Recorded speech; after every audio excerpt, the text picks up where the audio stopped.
Hi guys, आज मी तुम्हाला माझं टेरेसबद्दल माहिती सांगणार आहे. तर पाहूया काय काय आहे माझ्याकडे.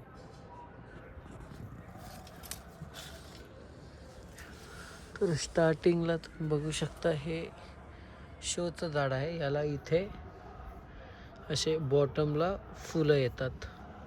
अजून आले नाही आहे, आले की मी दाखवेल.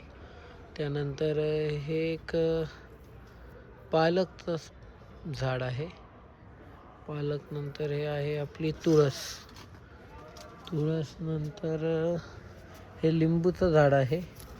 बघा, याला काटे देखील तुम्ही बघू शकता किती शार्प आहेत.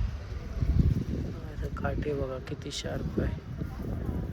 त्यानंतर मग त्याचप्रमाणे तुम्ही पाहू शकता, तेव्हा मी जरा झूम आउट करतो. हे ऊस आहे छोटा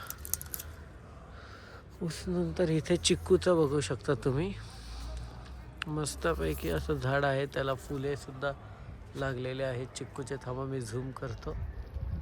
बघा चिक्कूचे लागलेले आहेत. त्यानंतर थोडं पुढे आले की त्याच्या शेजारी आहे आपला पेरूचं झाड.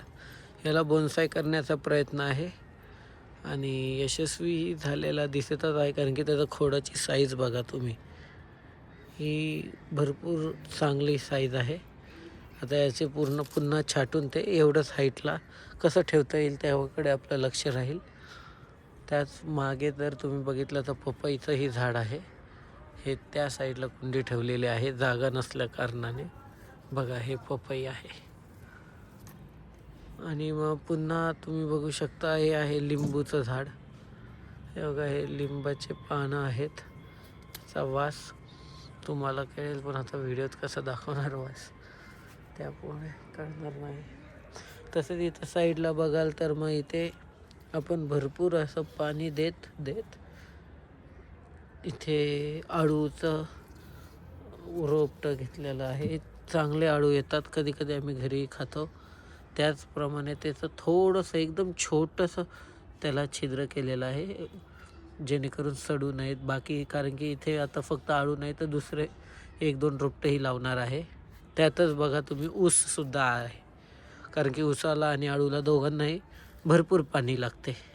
त्यामुळे आणि जे पाणी खाली जाईल ते आपल्या रोज गुलाबसाठी होऊन जाईल, अशी तरतूद केलेली आहे. त्यानंतर शेजारी बघेल तर ही शेंग आहे. मला माहीत नाही याचं नाव काय आहे. शेंगचं झाड आहे. आणि हे कॅक्टस नसून हे ड्रॅगन फ्रूट आहे. तुम्ही मागच्या व्हिडिओ जर बघितला असेल काही महिन्यांपूर्वीच्या, तर ड्रॅगन फ्रूट आलेले देखील होते. हे रेड कलरचं ड्रॅगन फ्रूट.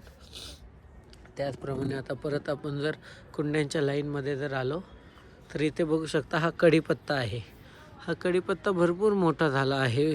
बघू शकता तुम्ही, जवळजवळ 2 फूट प्लस वाढलेला आहे. पण याला काही पानं आलेली नाही. आता याच्यावरही आपण काही प्रयोग करूयात थोड्याच दिवसात. त्यानंतर पुन्हा थोडी तुळस आणि हे लिंबूचं झाड आहे. याला तर केवढे शार्प आहेत काटे बघा, खूप शार्प काटे आहेत. आणि त्यानंतर त्याचप्रमाणे हे एवढं मोठं खोड असलेलं छान दिसतंय.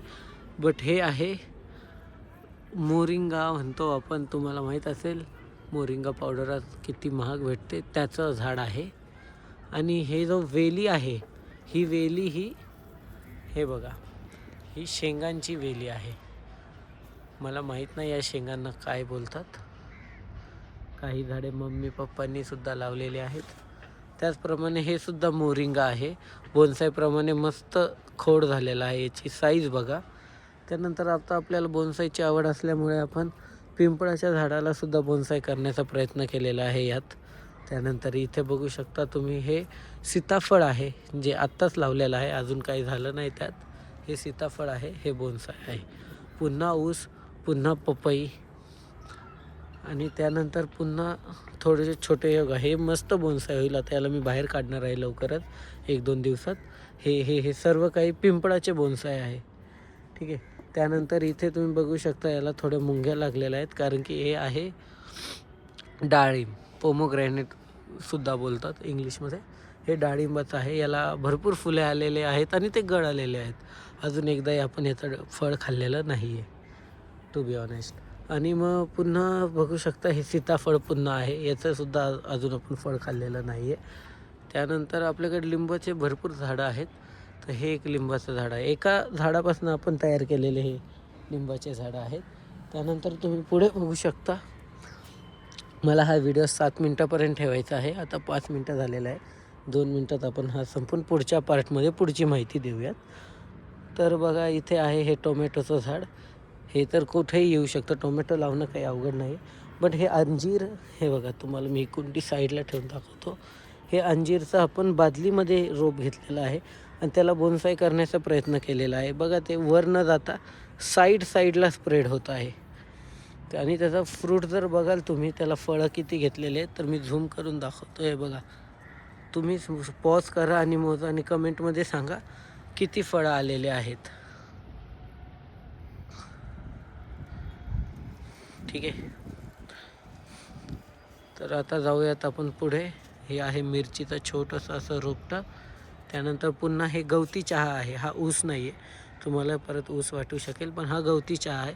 हा आम्ही मांजर कुत्र्यांसाठी ठेवलेला आहे, जेणेकरून त्यांचं पोट खराब असेल तर ते नैसर्गिकरित्या हे खाऊन उलटी करतात, जे अन्नपचन आहे ते.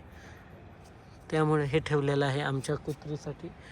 ती एक स्ट्रे डॉगच आहे, बट आम्ही ॲडॉप्ट केलेलं आहे. थांबा मी तुम्हाला ते दाखवतो.